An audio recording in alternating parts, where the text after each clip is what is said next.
Good afternoon. Thanks for joining us on this Monday. It's a little cloudy out there. It is, and I'm Sam Shocker, and we're going to get right on over to Chris Bianchi from the Weather Impact Team, meteorologist, and he's going to, there you are, Chris. How are you today, Chris? Hi, Sam. Hi, Kim. Good to see you both. And yes, today, those skies are definitely a little bit moody out there. Got a few clouds overhead, but it's not really doing much for us here in the metro area, at least not yet. I do think the majority of the Denver area stays dry this evening. However, different story for us here in the foothills. We do have a new severe thunderstorm warning. This is going to be for parts of Park as well as Jefferson counties. Folks, this is from Bailey on south through Buffalo Creek. That's where we're seeing that severe thunderstorm warning. So 285, really from about Kenosha Pass east to about Conifer. That's where things are a little bit troublesome. So again, Grant, Bailey on south through Buffalo Creek. That's where things are really stormy right now. And that's going to be for hail as well as 60-mile-an-hour winds. So again, 285 between Kenosha Pass and Conifer. Rough go right now.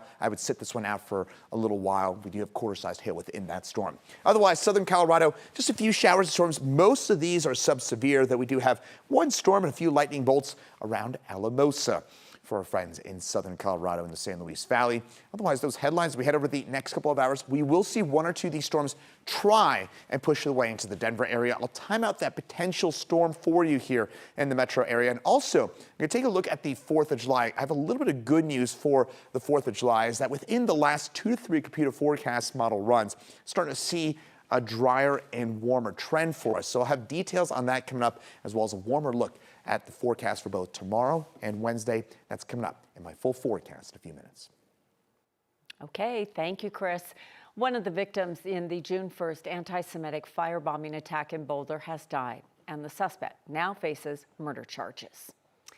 Boulder's DA said this morning that Karen Diamond died last week from her injuries. 9 News investigative reporter Steve Stager broke this story this morning. He's live in Boulder, where he sat down recently with the DA. Steve, this suspect is facing charges at the state and federal level, and it's unclear whether these new developments might change the federal case.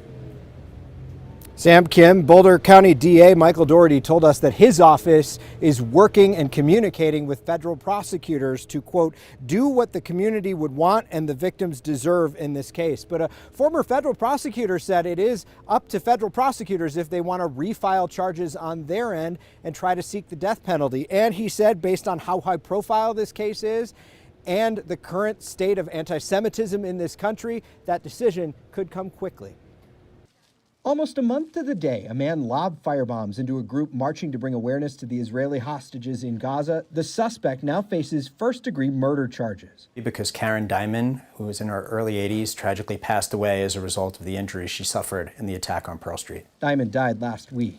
I'm not going to speak on their behalf, but from speaking with them, I could tell you she was very much loved and an absolute wonderful person. And this is a tremendous loss for the family, all of her loved ones, and also for the Jewish community. Boulder DA Michael Doherty says her family asked him to release her name, then asked for privacy, something that's been violated since this story made national news. National media came to Boulder County, came to Colorado, and they were really pursuing some of the victims and victim families in a way that perhaps you and others in local media don't do. And I think part of it is the families just feeling that pressure. It's also just the nature of this attack and how devastating and tragic it's been, that people want time to heal and take care of one another and support one another. The addition of a murder charge means if convicted, the suspect, Mohammed Sabri Soliman, could spend the rest of his life in prison without the possibility of parole. If the charges change in federal court, the penalty could increase even more. State law, we don't have a death penalty, but under federal law, we do.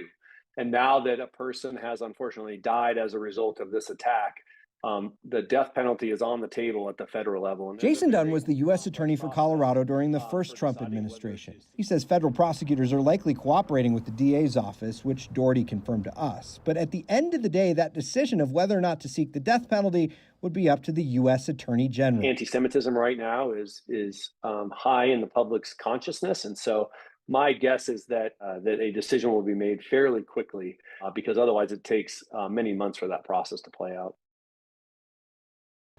The U.S. DOJ told us this afternoon they have no comment on this matter. Doherty did file a total of 66 new charges in the state case against the suspect here and said that his office has identified 29 victims from this attack, 13 of which were physically injured. He says the remainder of victims in this case are people who were in the nearby vicinity, close enough that they could have been hurt had that attack continued.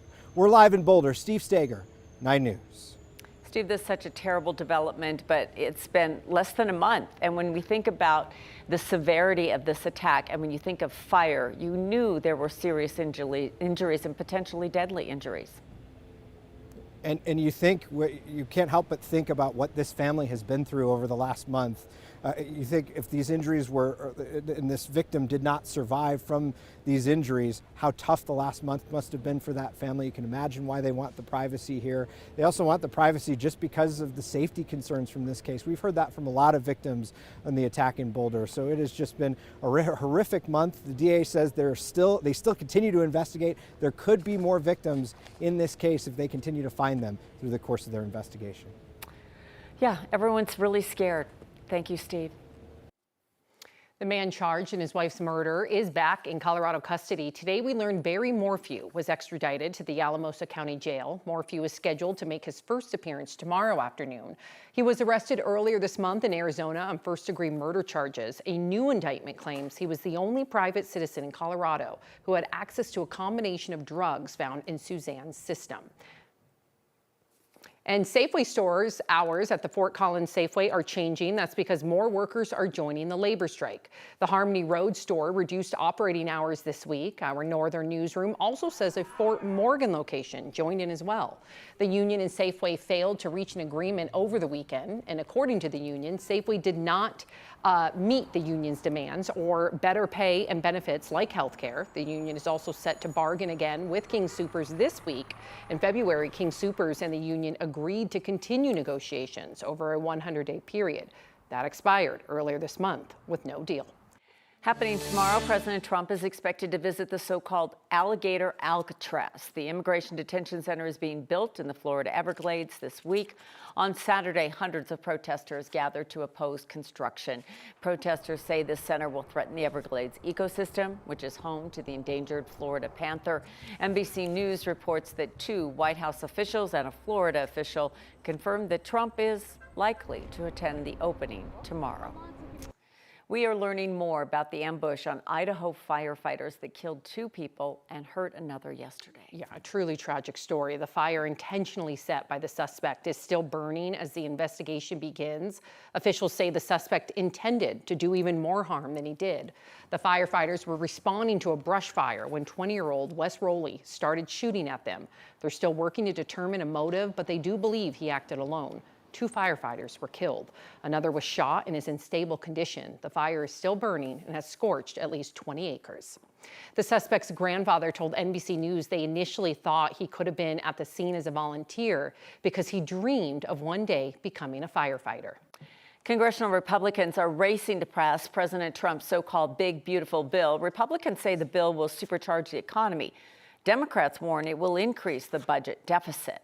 When Donald Trump says this bill won't cut Medicaid, he's lying. When he says this bill will grow the economy, he's lying. The bill extends Trump's 2017 tax cuts Medicaid and food stamps. It could cause more than 11 million to lose their health insurance.